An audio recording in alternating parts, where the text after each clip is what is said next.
Did you know that high reviews don't get you more Airbnb bookings? And most hosts could get a booked out calendar if they focused on something else entirely. I'm Mark Simpson, and over the last decade, I've helped over 2,000 property owners generate over $1 billion in booking revenue. And I've seen exactly what causes inconsistent bookings. And so in this video, I'm going to show you the 7 mistakes that stop listings getting booked and the quick fixes you can make today to get a full calendar. Starting with the first mistake that 99% of hosts overlook. I want you to picture this. A guest arrives late and it's dark. Their phone is on 3% battery and they've got bags in both hands. They're standing at the door. They've never seen you before. They're in a neighborhood they don't know and they can't seem to get in. In that moment, the stay hasn't even started, but the stress has already set in. And when check-in feels confusing, the guests don't feel annoyed.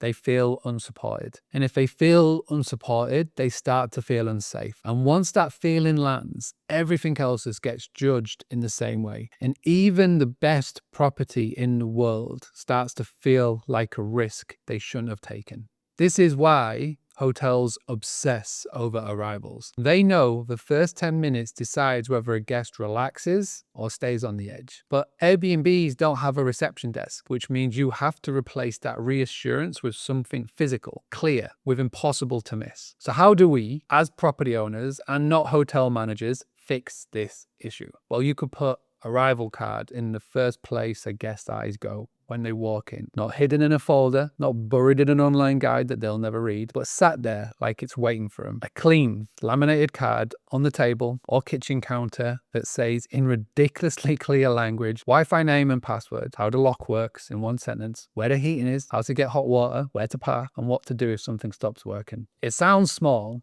but it stops the most common early panic, and it replaced the, I hope this host knows what they're doing, with these people are doing this properly. Now, once you remove the first wave of stress, there is another thing that can quietly poison the stay before the guest even gets to unpack. So me and over 2,000 hosts at Boostly know guests can forgive quirky decor, they can forgive an awkward cupboard, and they can even forgive a bit of noise if they expected it. But what they do not forgive is standing in the bathroom, realizing they have to ration toilet paper or hunt for soap like they're on a survival show because it says one thing, the host doesn't think about them. Bathroom complaints are brutal to a host reputation because they are immediate, personal and glamorous. They make the guests wonder what else has been neglected. Even if everything else is spotless, missing these basics makes the whole stay feel cheaply run. That is why you'll see people mention things that sound tiny, hundreds of Airbnb reviews across Airbnb, like no spare rolls, no cotton pads, no shampoo,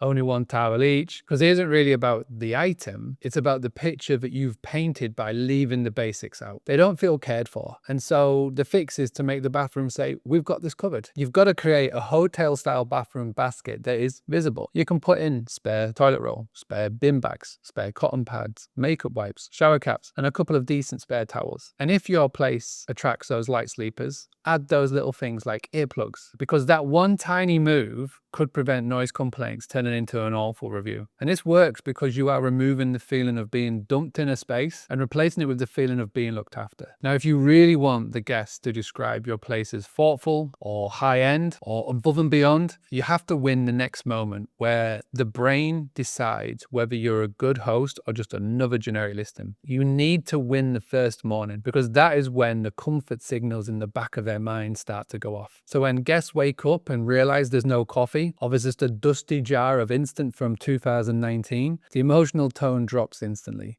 It's not just another disappointment, it's the feeling that the host did the bare minimum and stopped. You can have a beautifully designed living room, but if the guest's first morning starts with frustration, they interpret everything else through that annoyance. So again, the simple fix is you build the morning win. You can go get an espresso machine that's an obvious upgrade because it's consistent, fast, and feels premium. But if it only works if you do it properly, give them enough pods for the stay, include decaf, include tea, and include basics people actually use like sugar, sweetener, and a milk option that doesn't feel like you've cheaped out and not cared about the guests. Now, if your market is more budget focused, a good cafetiere with decent ground coffee, it still works as long as it looks intentional. When guests have a great coffee in the morning, they start writing your review in their head before they've even left the kitchen. And once they're in there "I like this place" headspace, there is another point that can snap them right back into the stress. We can cope with a lot, us guests, but they cannot cope with arriving somewhere in 2026 and feeling like their daily essentials are going to be a battle. A guest who cannot charge their phone easily, they become a guest who feels disconnected and inconvenienced. And that stress pushes into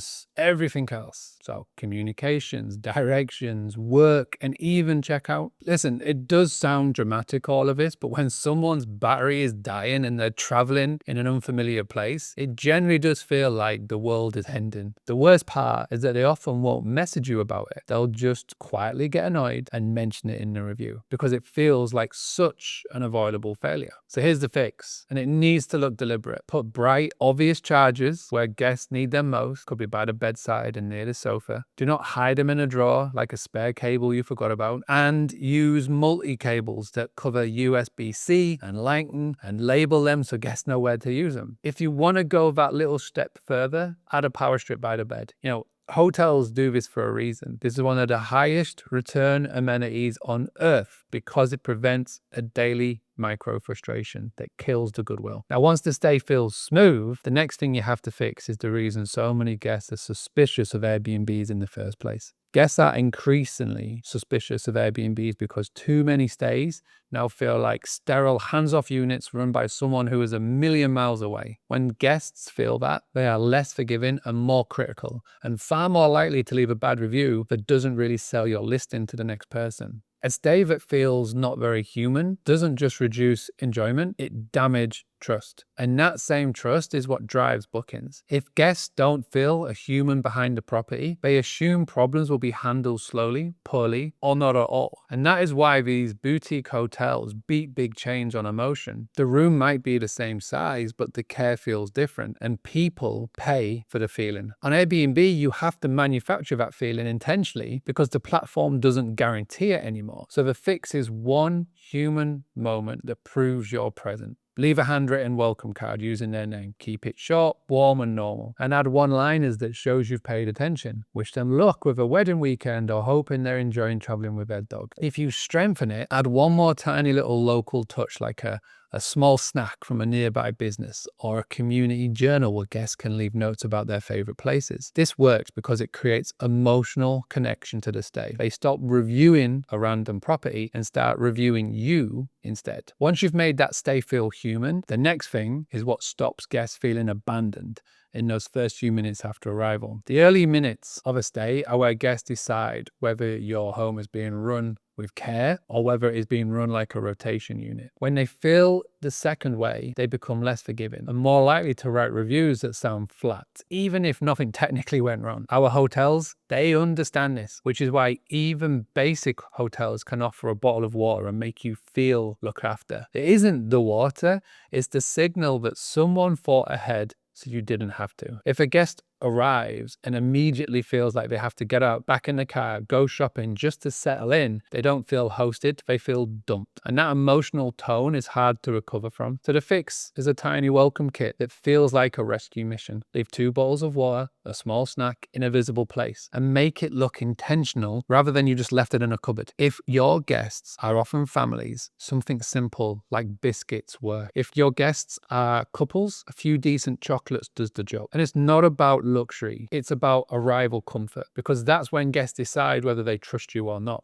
There is one mistake that absolutely will kill trust with one of the most loyal customer groups you can attract. So when a guest pays a pet fee and then arrives to find no bowls, nothing to wipe those muddy paws, and no obvious plan for where their animals can go, they feel like you've took money without providing care. And that feeling turns into resentment, and resentment turns into a review that quietly warns other pet owners to stay away. And that is the kind of complaint that damages your conversion because it signals the listing description cannot be trusted. And once your guests, your customers stop trusting you, they stop booking with you because they will not gamble their vacation on someone who exaggerates. Pet owners are some of the most loyal guests you can attract, but they are also the quickest to feel misled because they are traveling with extra responsibility and they need your place to support that. So the fix is to make the pet friendly visible, not theoretical. Create a simple pet kit and place it somewhere obvious. Include those bowls, a paw towel, waste bags, a lint roller, and a couple of treats. Then add a printed sheet that says where the closest good dog walks are and where the nearest bin is, because these little tiny details make you look like a host who has actually done this before. Even if you add every one of those amenities, there's still one reason why your calendar can stay empty. You might be pricing blind, upgrading blind, and forecasting blind. So watch this video next and I'll show you the exact free apps I've used to build a 7-figure SDR business and the same tools I've used to help over 2,000 owners generate $1 billion in bookings.